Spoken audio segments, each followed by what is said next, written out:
Hello, everyone, and welcome to the Buck Stops here. I am Catherine Murray.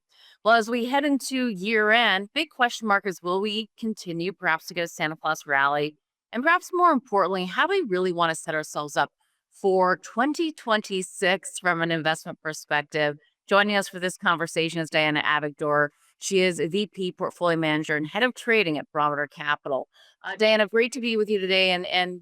It's been a really interesting year. The markets have been on charge, on fire.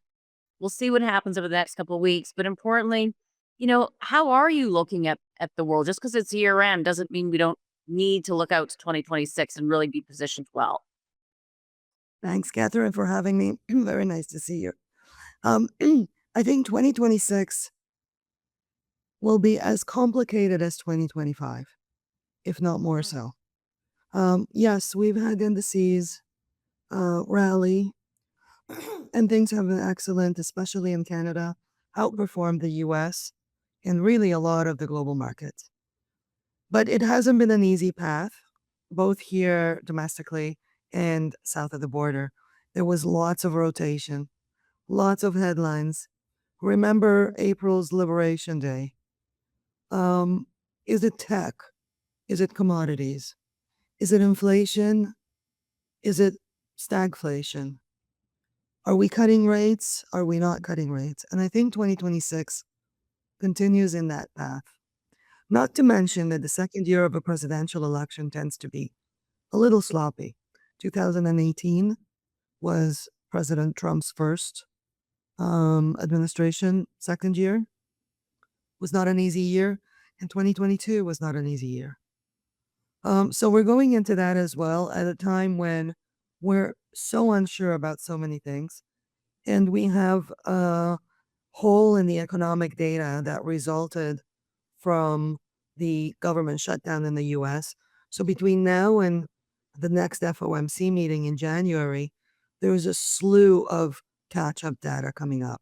CPI, which feeds into the consumer and what we're seeing, um, and employment, which we think that it's softer. We have some issues to show that it's softer, but we don't actually know. And in Canada, we heard from Macklem yesterday, which was to me very interesting. Let's talk. So, a lot to break down, and I appreciate it. It's interesting that you do say that you think that 2026 will be as complex as 2025. It's been amazing, though, with that backdrop, that we still have seen such incredible performance within both markets, US as well as Canada. But as you also mentioned, different drivers for different markets. And I guess the question mark for us, we'll discuss it, is what sectors do we think will actually outperform? But let's kind of still break down the macro picture first, which is what did you find interesting about the BOC, Bank of Canada, the other day? It felt to me like Mr. Macklem just said this. He said, I'm done with lowering rates. I think we're in the right place from a rate perspective. I can't do anything about the price level, and people are still feeling the pinch of higher prices. Inflation is under control, but I can't actually lower the price levels. What we need now is increase in productivity, increase in jobs, increase in incomes in order to make it easier on the consumer with the current price level, which to me it said over to you, fiscal government. Right. That's right.